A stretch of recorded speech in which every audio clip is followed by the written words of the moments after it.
But first, we are joined by author Brad Meltzer. He's got more than a dozen thrillers to his name, some great nonfiction books as well, and the Ordinary People Change the World series for kids. Brad, it's great to catch up with you. Thanks for coming on with us this morning. Good to hear your voice, my friend. So I want to start with a TikTok of yours that I saw last night. You found a secret museum, which sounded really fascinating. Yeah, so, we've talked about before, we started a line of children's books for my kids. I was tired of them looking at millionaire overpaid athletes and Instagram influencers who think that, being famous is being a hero. I wanted to give my kids better heroes to look up to, heroes of kindness and perseverance. And so we started with I Am Amelia Earhart and I Am Abraham Lincoln, I Am Rosa Parks, and I Am Dolly Parton. And the I Am series has been going for about 10 years now. And I love that series. They turned it into a TV show called Xavier Riddle and the Secret Museum. And I finally this weekend got to see, it has been traveling around the country. They made a real secret museum. And I got to go to it and see our kids' books come to life and our TV show come to life.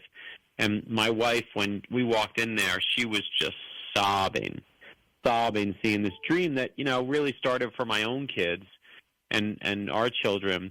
And now, millions of parents around the world have taken it for their own kids and helped them build libraries of real heroes for their kids, their grandkids, their nieces and nephews, from I Am George Washington to, the new ones that are come. We just did I Am Sally Ride, and we're doing We Are the Beatles is the first We Are book in the I Am series. It's coming next. The entire series is just fantastic for kids, and you love secrets. I mean, most of your thrillers have involved government secrets and conspiracies and thrillers. Yeah, so, this is a crazy time. We put out 3 books in 3 months, and one's a kid's book, as I said, Sally Ride. I know we'll talk about Make Magic, but the other one is, as you said, a great secret, which is the JFK conspiracy. So I write for adults and for kids. And that's a book that just came out, and it's about a story 3 years before Lee Harvey Oswald. A true story. This all really happened. JFK, it was a Sunday morning, was coming out of his place in Palm Beach, Florida. He was on his way to church. And what he didn't know is there was a disgruntled postal worker named Richard Pavlik who was determined to kill him and had packed his car with 7 sticks of dynamite. So Pavlik had followed JFK to Florida because he thought that JFK's security was weakest there, and he was right about that. But as JFK steps outside, all this assassin has to do is hit the little trigger mechanism, and boom, will go the dynamite. And I won't ruin what saves JFK's life that day. You'll see it in the book. It has to do with Jackie, but it's one of the craziest JFK stories you've never heard in your life. I think I just actually ruined chapter 1 of the JFK conspiracy, but that's chapter 1 as he's coming out. And if you love history, you're going to love the JFK conspiracy. Well, in this, you talk about the JFK conspiracy, and we'll get to Make Magic in a second. I mean, there's a lot of talk, and a lot of people's eyes are waiting for President Trump to release the JFK Files, which we still haven't seen. Of course, we're still waiting on the Epstein Files and a lot of other information as well. Do you think we'll actually learn anything new from that release of information? Listen, I hope so. I mean, Trump said he was going to do it in his first term, and I was so excited back then. And, there's 1% of the files left. I sit on the board of the National Archives. There's 1% of files from the JFK assassination that have not been read. And I talked to the person who's read everything that's been released. I spoke to him, and I said, what do you think is going to be in there? And it was interesting because what he said was, Farris Rookstool said, I think it's going to be kind of things like sources and people that we were trying to keep quiet, that we didn't know people they wanted to know we were speaking to. There's also the question of whether the CIA knew that what Lee Harvey Oswald was doing if they lost track of him when he went to Russia. And that's the real question, right? Lee Harvey Oswald is a Marine. So what's he doing in Russia at the height of the Cold War and no one knows what's going on? It doesn't mean, I don't think that there's going to be some kind of smoking gun or some kind of thing where we're going to get like, here's who really did it. We lost that once Jack Ruby pulled the trigger and killed Lee Harvey Oswald. But my hope is, listen, like everyone else, I hope there's something in those files. I think we're going to, no matter what happens, sadly, the way our culture is right now. Half the country is going to say, see, they're lying to us, and the other half is going to say, see, there's nothing. And no matter what, no one's going to believe anything. We're talking to author Brad Meltzer here on Mornings with Richard Cross. I'm Scott Sands. So I love falling into these conspiracy theory rabbit holes, but sometimes when you're looking at a story as big as the JFK assassination, I think sometimes we forget that the simplest answer is usually the real answer. But when the government is not completely transparent and is withholding as much information as they have for so long, it creates this illusion of questions and conspiracy. And not only that, I mean, the JFK, the JFK Conspiracy, our book, obviously starts with the story of Richard Pavlik, this guy who tried to kill him 3 years earlier. It ends with the actual real assassination of JFK, and you get to see it from Jackie's perspective. And as I've studied JFK over the years, and let's talk about who killed JFK, is if you want to know who killed JFK, if you look at it in the 60s, and we want to see who killed him, we blamed it on the Russians and the Cubans. It was the height of the Cold War, our enemies at the height of the Cold War. If you look in the 70s, as Watergate hit, who killed JFK? Well, this was the time when we stopped trusting the government, thanks to Richard Nixon. And so who killed JFK? It was our own government did it. The CIA did it. LBJ did it. And if you look in the 80s, as the Godfather movies peak, who killed JFK? It was a mob. So decade by decade, if you want to know who killed JFK, it's whoever America's most afraid of at that moment in time. And that's what JFK has always been. It's a mirror that we hold up. You show me your favorite conspiracy, and I'll show you who you are. Well, there's so many ties to the Lincoln conspiracy, which is another one of your books, and the questions that have come up over the centuries about that assassination. Yeah, we've been lucky. I've made my career. Some people may know me from the History Channel doing Decoded, and we did a line of books. We did the Lincoln conspiracy. We did the first conspiracy about a secret plot to kill George Washington. We did the Nazi conspiracy about a secret plot to kill FDR, Stalin, and Churchill at the height of World War II. And the Lincoln conspiracy, as you said, which was a plot to kill Lincoln right before he took office. And when you study, I've talked to the Secret Service. I asked them about Lincoln. I asked them about JFK's killers. I asked them about the people who have killed presidents, and they study them. And when you study the people who have killed U.S. presidents successfully, you'll see, or even try to, you'll see that they split into two categories, Scott: hunters and howlers. And a howler makes a lot of noise. They say, I'm coming to kill you, I'm coming for you now. But they rarely take action. But a hunter is very different. A hunter rarely says anything. And they're the ones who tend to pull the trigger. And if you look at the four men who have successfully killed presidents, from Lee Harvey Oswald all the way back to John Wilkes Booth, all four of them are hunters. In the JFK conspiracy book, Richard Pavlik thinks he's a hunter, but he's a bit of a howler, and that's why he gets caught. And hunters don't want to be howlers, and howlers have no interest in being hunters. And to me, it's one of the most fascinating things when you study all the different assassinations.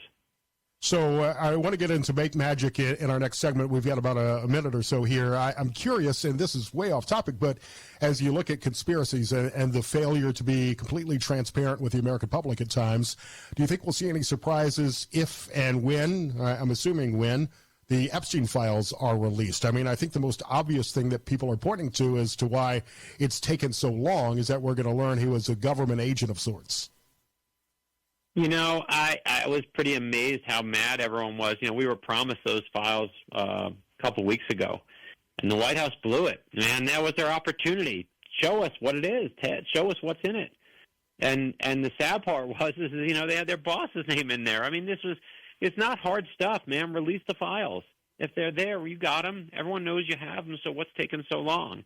And that's like what you said. It's not that, if you just released them in the beginning, we believe it. But now, no matter what you send us, are we going to believe it? I want to.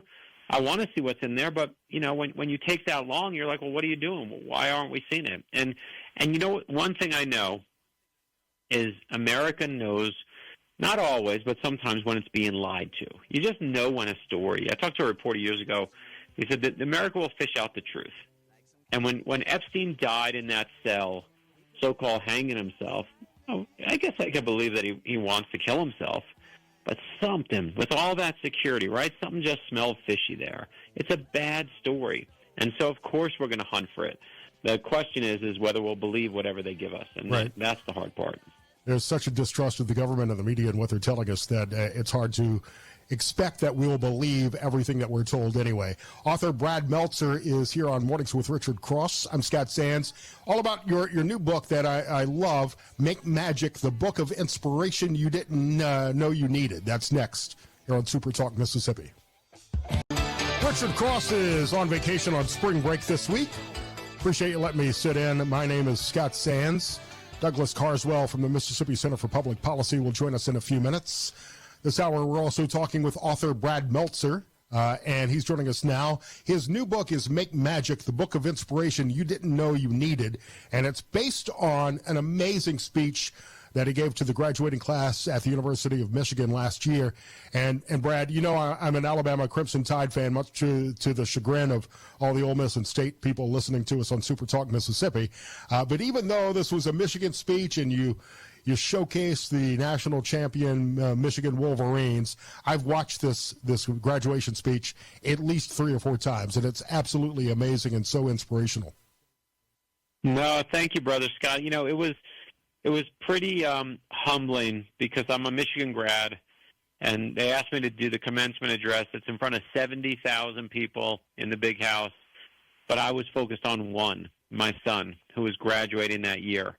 And, you know, that's all I cared about. You know, I still even get choked up thinking about it, but just watching it and being able to do that for my boy who never got, you know, his high school graduation was canceled because of COVID. So this was the first time he was going to be able to graduate since middle school. And when the speech was done, all these people kept coming up to us and saying, hey, I would love the text of that speech. Can I have the text of that speech? People reached out to my sister in another state, said, I saw your brother in a stadium. Can I get the text of that speech? Scott, I've been doing this for 25 years. No one's ever asked for the text of anything I've ever said. So that's when we were like, maybe we should turn this into a book, and that's where Make Magic was born. And it really boils down to the 4 types of magic tricks and how you can apply them to your life. That's right. When you speak to, there are some things you can't explain. That's what magic is. And my job as a writer is to make things appear out of thin air. So I spoke to magicians who told me that there are only actually 4 types of magic tricks. Put aside illusions and escapes, there's 4 tricks. 1, you make something appear. 2, you make something disappear. 3, you make 2 things switch places. And 4 is you got to take one thing and you turn it into something else, which is the hardest trick of all, and that's transformation. And I went through one by one what you have to make appear as the best version of you. When it comes to what to make disappear, I started talking about fear. People always want to make fear disappear.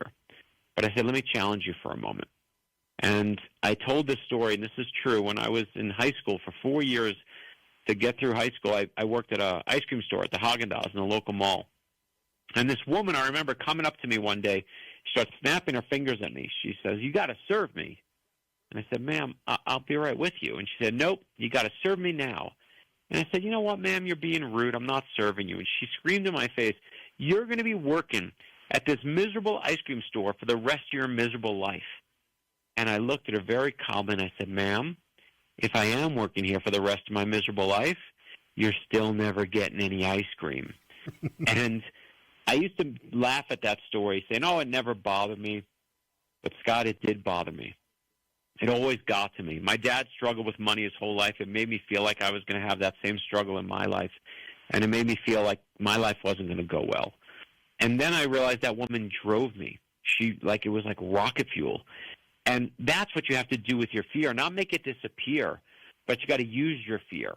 Harness it. Don't vanquish your critics. Prove them wrong. And that's the second magic trick you got to do. You know, it's interesting. I'm not a guy who's found himself throughout my life gravitating towards self-help books or improvement books. I find books, movies, TV shows to be an escape from reality, which is why I love all of your thrillers.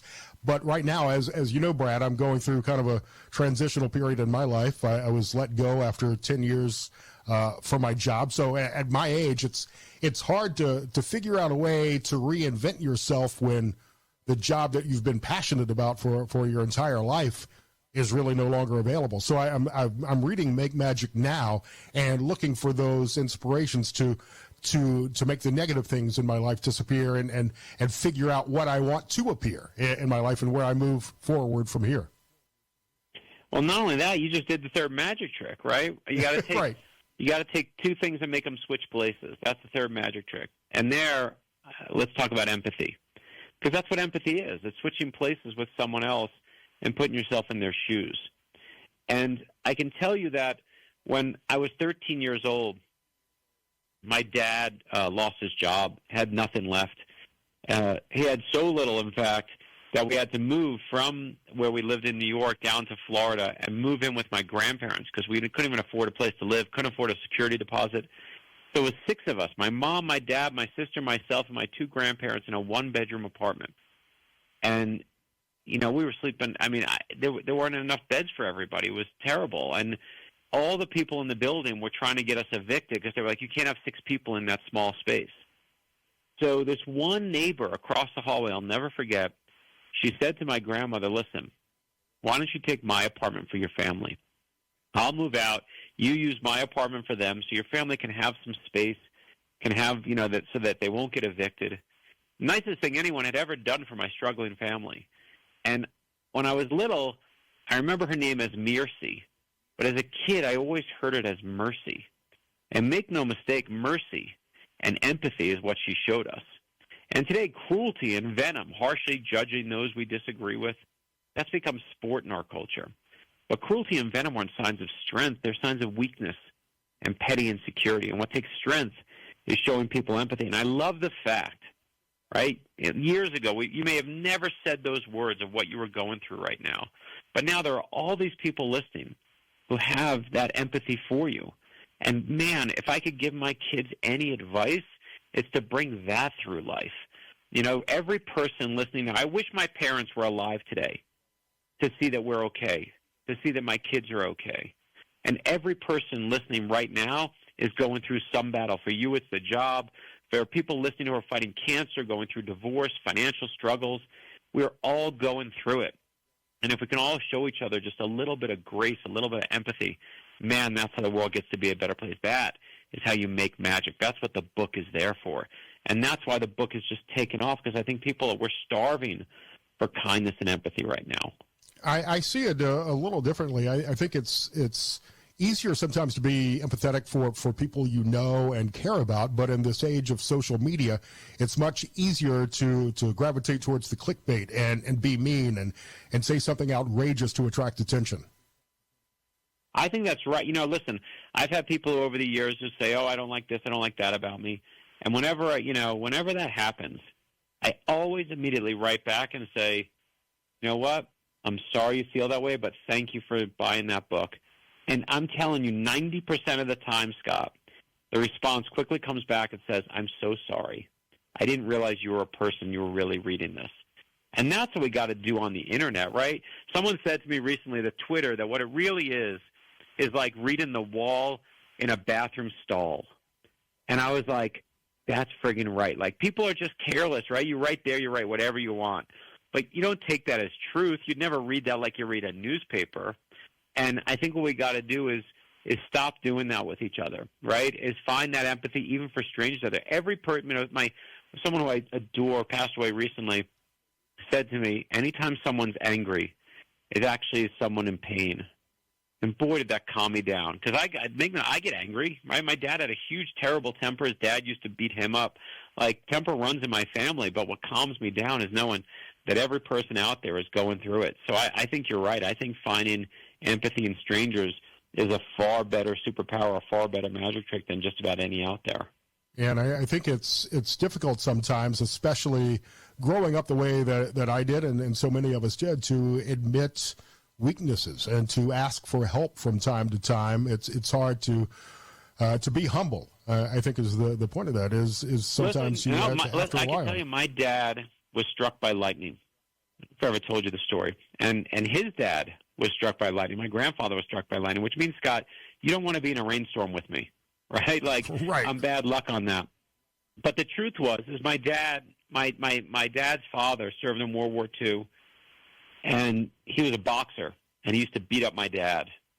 And if you came to my house when I was growing up, there would be holes in every door from when my dad would lose his temper and punch a hole in the wall, punch a hole in the door.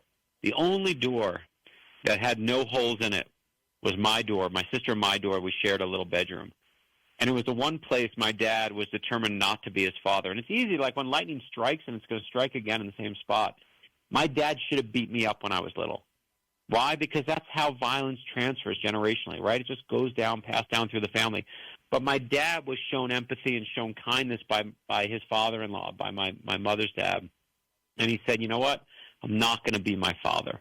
I'm not going to do that thing. And as you said, it's just hard sometimes to break free of that, whether it's pain or whatever it is that's going on in your life. But you got to.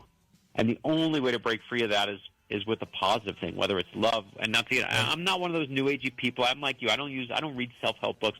What I read are things that have actual things. And I studied it, right? When I did the Make Magic book. We're up against our heartbreak here. Make Magic, the book of inspiration you didn't know you needed. It's on sale now, and if you haven't seen it, look up Brad Meltzer's commencement speech from the University of Michigan. Brad, love you, man. Thank you. I love the book. Brother. Appreciate you coming on. Thank you.